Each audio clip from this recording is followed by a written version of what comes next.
तो दोस्तों राधे राधे। तो दोस्तों आज के वीडियो में हम बात करने वाले हैं डिफ्रेंशिएशन के बारे में, ऑकलन के बारे में। दोस्तों जो ऑकलन होता है वो लोगों को ऑकलन और इंटीग्रेशन ये सब करने में बच्चों को बहुत दिक्कत आती है। आपको हमको भी अभी तक दिक्कत आती थी। तो दोस्तों हमें कुछ ऐसी ट्रिक्स पता चली हैं जिससे हम ये जान जाते हैं डिफ्रेंशिएशन करने के बाद। बहुतों को डाउट हुआ करता था कि हमें कैसे पता चलेगा किस ट्रिग्नोमेट्री फंक्शन में पहले माइनस लगेगा या फिर ऐसे ही पॉजिटिव रहेगा। तो हम आज के दिन आपको इस वीडियो में सारी जानकारी देंगे। तो दोस्तों आइए। तो दोस्तों पहले हम यहाँ पर देख लेते हैं थोड़ा सा बेसिक इंट्रोडक्शन, बेसिक इंटरव्यू हम कहने वाले थे। तो दोस्तों यहाँ फंक्शन चर y चर x का फलन कहलाता है।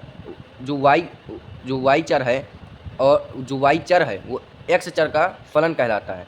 यदि x के किसी मान के लिए y का सिर्फ एक मान आए, जैसे y equal to f of x है।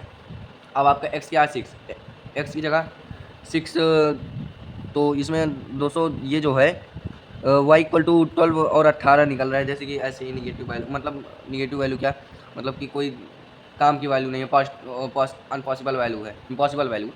तो it is not possible that the value of y2। Okay दोस्तों। तो दोस्तों हम यहाँ पास फलन के प्रकार थोड़ा देख लेते हैं। फलन कितने प्रकार का होता है। तो फलन हमने देखा कि 5 प्रकार का हमें फलन दिखाई दे रहा है। कौन कौन सा? बीजगणितीय फलन, त्रिकोणमितीय फलन, लघुगणकीय फलन, चरघातांकीय फलन, प्रतिलोम त्रिकोणमितीय फलन, जिसे हम कहते हैं इनवर्स ट्रिग्नोमेट्री। तो दोस्तों इनवर्स ट्रिग्नोमेट्री का चैप्टर भी है अच्छा खासा अपने क्लास 12th में। तो दोस्तों बीजगणितीय जो फलन होता है उसका रूप होता है y इक्वल टू एक्स की पावर n। फॉर एग्जाम्पल के लिए आप देख सकते हैं trigonometry y equal to sine x, y equal to cos x, आपको एग्जाम्पल के रूप में बताया गया है। लघुगणकीय फलन y equal to log x, चरघातांकी फलन y इक्वल टू a की पावर x। अब a एक अंक है, a एक अंक है, मतलब कि एक जगह हम कोई भी नंबर ले सकते हैं। प्रतिलोम त्रिकोणमितीय फलन, इनवर्स ट्रिग्नोमेट्री फंक्शन। तो दोस्तों इनवर्स ट्रिग्नोमेट्री का फंक्शन बहुत ही प्रसार में दोस्तों अपने कक्षा 12 में है। तो कक्षा 12 में तो आप लोग पढ़ ही लिया होगा, पढ़ेंगे क्या, क्योंकि अब हमें ज़्यादा बताने की ज़रूरत भी नहीं है। तो दोस्तों y equal to f of x, y equal to sine inverse x, y equal to tan inverse x, ये हमारा इनवर्स ट्रिग्नोमेट्री फंक्शन है। ये हमारा क्या है? एक फलन। यहाँ रूप दिया गया है x के मान डोमेन प्रांत। जो x का मान होता है वो डोमेन कहलाता है और जो y का मान होता है वो रेंज कहलाता है। y इक्वल टू 2 के power x plus sine x. अब यहाँ पास y equal to log x into cos x. फिर एक ये जो है हम उस रूप में देख रहे हैं एग्जाम्पल के रूप में y equal to ten x upon x square. नहीं दिखाई दे रहा? सॉरी। तो दोस्तों हम आ गए अपने जिसको हमें बेसब्री से इंतजार था। तो दोस्तों अभी हमने कुछ ज़्यादा खास नहीं बताया था, हमने यही बताया कि x के मान जो होता है वो डोमेन और y का मान जो होता है वो रेंज होता है। और दोस्तों यहाँ पास हमने कुछ 3 एग्जाम्पल बता रखे हैं। जो ऑकलन डिफ्रेंशिएशन होता है, ऑकलन से हमें फलन के परिवर्तन की दर मिलती है। फलन के चर के सापेक्ष y dy अपान dx, y का ऑकलन x के सापेक्ष dy अपान dx, y के परिवर्तन की दर x के सापेक्ष, वेग के विस्थापन परिवर्तन की दर समय के सापेक्ष b equal to d s upon d t, त्वरण वेग के परिवर्तन की दर समय के सापेक्ष a equal to d v upon d t. तो अब यहाँ पास हम कुछ डिफ्रेंशिएशन के बारे में फार्मूला देख लेते हैं, कहीं ऐसा भी ना हो फिर फार्मूला भी हम ना देख पाए। तो दोस्तों हम डिफ्रेंशिएशन के कुछ फार्मूले देखते हैं जो बहुत मोस्ट इंपॉर्टेंट फार्मूले हैं। तो आइए दोस्तों जल्दी से फार्मूले का एक बार देखते हैं। d अपान डी एक्स अगर कांस्टेंट वैल्यू है तो हमारा मान 0 आएगा।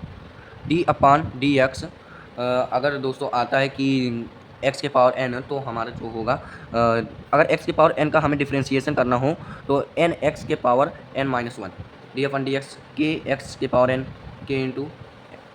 तो इस जगह हमारा यही वाला फार्मूला लग जाएगा। यहाँ पास आप देख पा रहे हैं कि हमारा क्या रहेगा, कांस्टेंट की वैल्यू क्या होती है? कांस्टेंट की वैल्यू नहीं होती, जब कांस्टेंट का डिफ्रेंशिएशन किया जाता है तब वैल्यू 0 आती है। दोस्तों अब यहाँ पास d upon d x log x 1 upon x, d upon d x a के power x into log base में e a, log equal to log कहो ये लॉग के बेस ई कुछ भी, ये दोनों अगर आप लॉग भी लिख देते हैं, लॉग हमने अभी यहाँ लिखा नहीं है, यहाँ बेस हमने, अगर हम ई नहीं लिखते बेस में, हमारा ये लॉग भी ई ही माना जाएगा। और जो हमारे पास जो ए वैल्यू है वो पॉजिटिव नंबर होगा। नहीं दिख, अरे यार भाई आज क्या हो रहा है। देखिए हमने यहाँ पास भी फार्मूले का रिवीजन कर रहे हैं एक बार। D upon d x e के पावर एक्स की वैल्यू ई के पावर एक्स ही आ जाती है। D upon d x sine x equal to cos x, d upon d x cos x equal to minus sine x.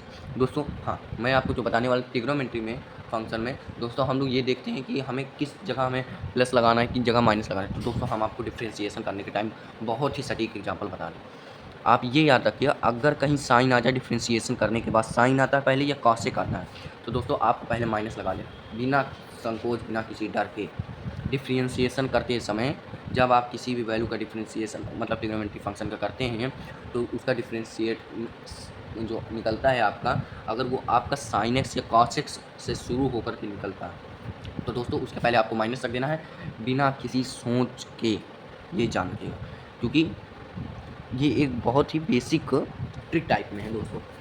D upon d x tan x sec square x, d upon d x cot x minus का cos x square x, d upon d x sec x tan x, d upon d x cos x minus cos x cot x.